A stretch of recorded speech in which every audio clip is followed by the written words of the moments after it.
Selamat datang kembali di pembelajaran kimia. Ada baiknya sebelum kita memulai materi, kita berdoa terlebih dahulu.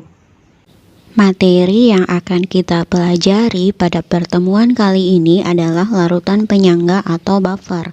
Tapi sebelum kalian lanjut ke materi ini, sebaiknya kalian sudah menguasai materi menghitung pH. Jika sudah, silahkan lanjut ke video ini. Jika belum, silahkan cek video sebelumnya. Larutan penyangga atau biasa disebut buffer merupakan larutan yang digunakan untuk menstabilkan pH saat terjadi penambahan asam basa atau garam. Artinya, pH larutan penyangga tidak akan berubah secara signifikan saat ditambahkan asam basa atau garam. Hal ini terjadi karena di dalam larutan penyangga terdapat komponen asam yang mampu menahan kenaikan pH secara berlebih dan komponen basa yang mampu menahan penurunan pH secara berlebih. Larutan penyangga ini banyak diberikan di tempat-tempat yang rentan berubah pH-nya. Misalnya pada kolam renang, larutan pH digunakan untuk mencegah masuknya bahan kimia yang bisa merusak kulit. Selain itu, di dalam soda juga terdapat larutan penyangga yang berfungsi mencegah rasa asam yang bisa melukai gigi dan jaringan di mulut. Bahkan di dalam darah kita, ada larutan penyangga yang berfungsi untuk menjaga pH tubuh supaya tetap stabil dan sehat. Dalam tubuh makhluk hidup terdapat berbagai macam cairan seperti sel darah dan kelenjar. Cairan ini berfungsi sebagai pengangkut zat makanan dan pelarut reaksi kimia di dalamnya. Setiap reaksi dipercepat oleh enzim tertentu dan tiap enzim bekerja efektif pada pH tertentu atau pH optimum. Oleh sebab itu, cairan dalam makhluk hidup mengandung sistem buffer untuk mempertahankan pH-nya. Sistem buffernya berupa asam lemah dan basa konjugasinya. Salah satu contohnya adalah penyangga karbonat yang sangat berperan penting dalam mengontrol pH darah. Misalnya yang terjadi pada pelari maraton.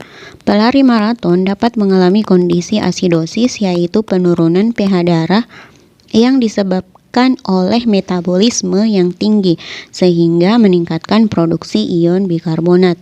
Kondisi asidosis ini dapat mengakibatkan penyakit jantung, gagal ginjal, diabetes mellitus, dan diare. Contoh lainnya misalnya yang terjadi pada pendaki gunung. Orang yang mendaki gunung tanpa oksigen tambahan dapat menderita alkalosis, yaitu peningkatan pH darah. Kadar oksigen yang sedikit di gunung dapat membuat para pendaki bernafas lebih cepat, sehingga gas karbon dioksida yang dilepas terlalu banyak. Padahal karbon dioksida dapat larut dalam air dan menghasilkan asam karbonat. Hal ini mengakibatkan pH darah akan naik. Kondisi alkalosis dapat mengakibatkan hiperventilasi atau bernafas terlalu berlebihan, kadang-kadang disertai dengan cemas berlebihan dan histeris. Contoh larutan penyangga pada dunia industri antara lain untuk pH pada obat tetes mata.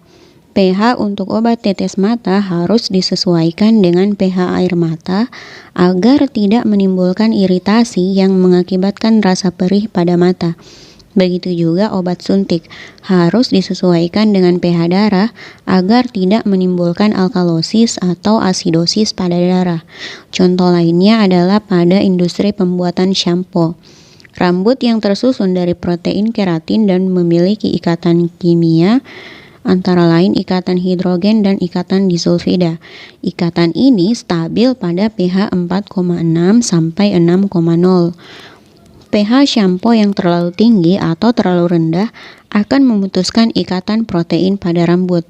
Akibatnya rambut bisa rusak dan bercabang. Shampoo dengan pH seimbang harus mengandung larutan penyangga supaya pH sampo sama dengan pH rambut.